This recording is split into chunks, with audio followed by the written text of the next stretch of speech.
liaison radio avec RMC. Et à un moment donné, plus de liaison radio.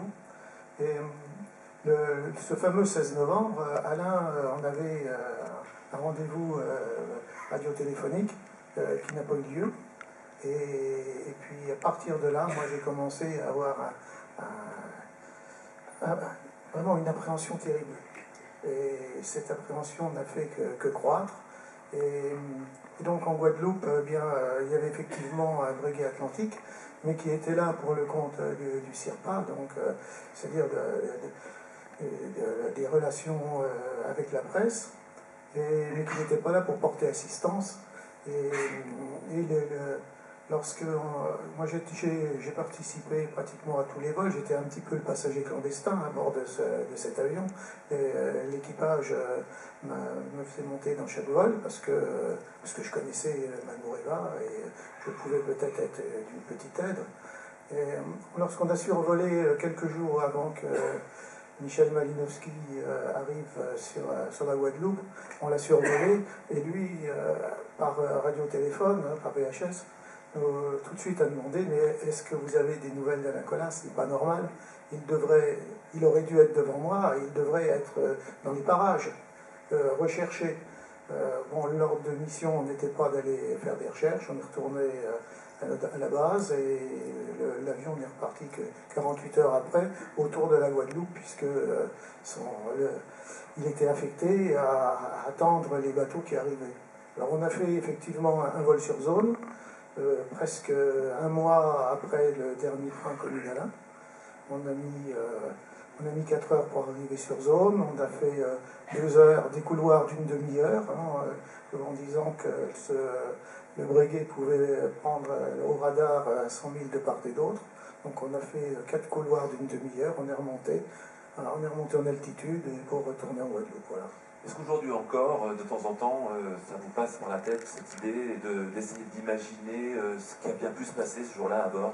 Ah oui, ça j'ai recherché. Alors ça a été des années et des nuits entières pendant des années. Et j'ai fait faire des études de dérive par plusieurs personnes, des météorologues. Et si le bateau, la conception de ce bateau pour le tour du monde, Alain avait prévu de s'enfermer à l'intérieur. Il le dit lui-même, il y avait des compartiments étanches. À l'intérieur, la coque centrale était faite de 5 compartiments étanches avec des sas. Les flotteurs également, 4 compartiments étanches. On avait testé avant le départ l'étanchéité de la coque centrale des flotteurs. Et Alain était préparé à s'enfermer dans cette coque et rester en survie. Alors, et pour cette course, il fallait vraiment, pour pouvoir gagner cette course, il fallait qu'Alain fasse jeu égal sur la première partie de la course, c'est-à-dire jusqu'aux Açores, avec les grands monocoques. Et comme il y avait des multicoques nouvelle génération plus rapides sur le papier que Manouréva, on souhaitait qu'il y ait vraiment du très très gros temps. C'est ce qui s'est passé. Il y a eu sur cette première partie vraiment du très mauvais temps. Et pendant la traversée du golfe de Gascogne, la plupart des multicoques ont dû lever le pied et prendre la décision d'allonger leur route, de passer par la route du sud. Alain lui a continué. Et on a vu, il y avait des photos qui ont été prises par un breguet atlantique au large du Cap Finistère. Et à 20 minutes d'intervalle, il y a 4 bateaux, 4 photos qui ont été prises. Et sur les 4, il n'y en a qu'un seul qui a toutes ses voiles dehors, c'est Alain. Les autres sont à Dury ou même à Falleur au grand voile. Et lui, c'est des gerbes d'écume. C'est blanc d'écume tout autour, des gerbes d'écume qui montent, des embruns qui montent jusqu'à mi-mât. Là, il est en train de faire la différence avec les multicoques.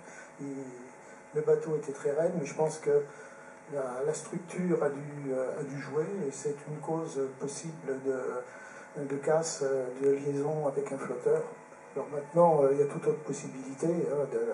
Il peut y avoir la rencontre avec un cargo, avec un conteneur. Il peut aussi y avoir ce qu'on appelle les vagues scélérates. Il paraît qu'il y en a une dans le monde tous les jours. Et à cette même époque, j'ai appris plus tard qu'un cargo allemand qui venait de sortir de chantier a eu des avaries très très fortes dues à une vague scélérate. le mystère sera encore long, je On n'a pense. rien retrouvé. Votre frère est rentré dans la légende, pas seulement à cause des circonstances de sa disparition, pas seulement à cause de la chanson qu'on a tous en tête, mais aussi par rapport à sa force de caractère, à sa personnalité. Puis vous voyez bien aujourd'hui que même des salles entières, voilà, il est toujours là, il fascine toujours. Comment vous vivez ça? Comment vous l'expliquez? Je ne l'explique pas, je le constate, mais ce que vous dites est vrai, partout où je vais, quand je fais le rapport avec Alain Collat et moi, on me demande si je suis vraiment le frère de la famille, et partout, les gens se souviennent d'Alain, il a marqué son époque. Hein. Merci en tout cas d'être venu nous présenter ce très beau film, Un dernier